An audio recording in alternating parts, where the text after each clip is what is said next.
Grand Rising, y'all. Happy Thursday. Today I'm going to be reading from Leviticus 25, verses 35 through 43.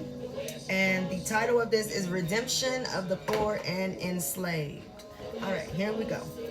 Redemption of the poor and enslaved. If one of your fellow Israelites falls into poverty and cannot support himself, support him as you would a foreigner of a temporary resident, and allow him to live with you. Do not charge interest or make a profit at his expense. Instead, show your fear of God by letting him live with you as your relative. Remember, do not charge interest on money you lend to him or make a profit on food you sell him. I am the Lord your God, who brought you out of the land of Egypt to give you to the land of Canaan and to be your God. If one of your fellow Israelites falls into poverty and is forced to sell himself to you, do not treat him as a slave.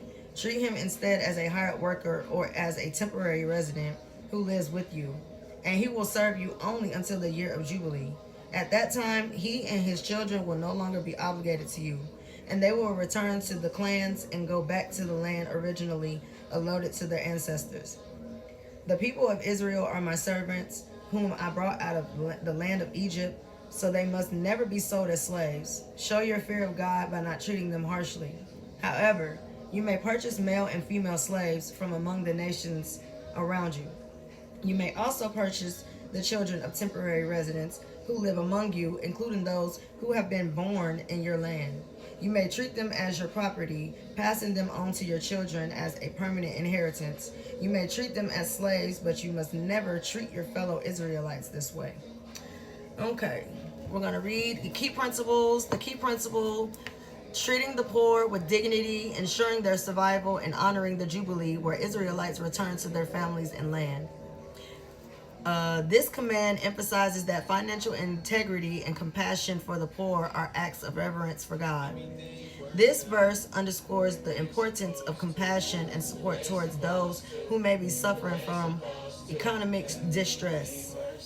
Okay, so you know how sometimes you got people in your family, your loved ones, that they fall off sometimes, and you gotta lend a hand.